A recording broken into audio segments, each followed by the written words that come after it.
ধানের শীষ বিএনপির প্রতীক, আর সেই প্রতীককে এবার একেবারে ভিন্নভাবে তুলে ধরলেন বিএনপি সমর্থক ইউনুস হাওলাদার। তিনি এমন এক পোশাক তৈরি করেছেন যা পুরোপুরি বানানো হয়েছে ধানের শীষ দিয়ে। জানা গেছে, এই ব্যতিক্রমী পোশাকটি বানাতে ব্যবহার করা হয়েছে প্রায় 20 কেজি ধান। প্রতিটি ধানের শীষ খুব যত্নের সঙ্গে জুড়ে তৈরি করা হয়েছে এই পোশাক, যা এখন এলাকায় ব্যাপক আলোচনার জন্ম দিয়েছে। ইউনুস হাওলাদারের বাড়ি পটুয়াখালীর দুমকি থানায়।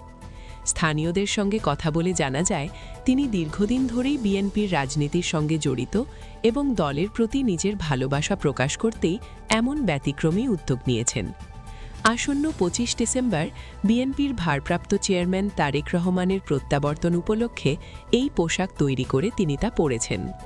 ইউনুস হাওলাদার জানান, এটি শুধুমাত্র একটি পোশাক নয়, এটি তার অনুভূতি, বিশ্বাস এবং দলের প্রতি সমর্থনের প্রতীক।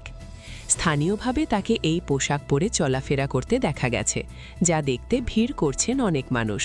কেউ ছবি তুলছেন, কেউ আবার ভিডিও করে সামাজিক যোগাযোগ মাধ্যমে ছড়িয়ে দিচ্ছেন। রাজনীতিতে ভিন্নধর্মী প্রকাশ সবসময়ই মানুষের দৃষ্টি কাড়ে, আর ধানের শীষ দিয়ে তৈরি এই পোশাক এখন পটুয়াখালী জুড়ে আলোচনার কেন্দ্রবিন্দুতে। শেষ পর্যন্ত বলা যায়, ইউনুস হাওলাদারের এই উদ্যোগ রাজনীতিতে প্রতীকী উপস্থাপনার এক ব্যতিক্রমী উদাহরণ হয়ে থাকবে।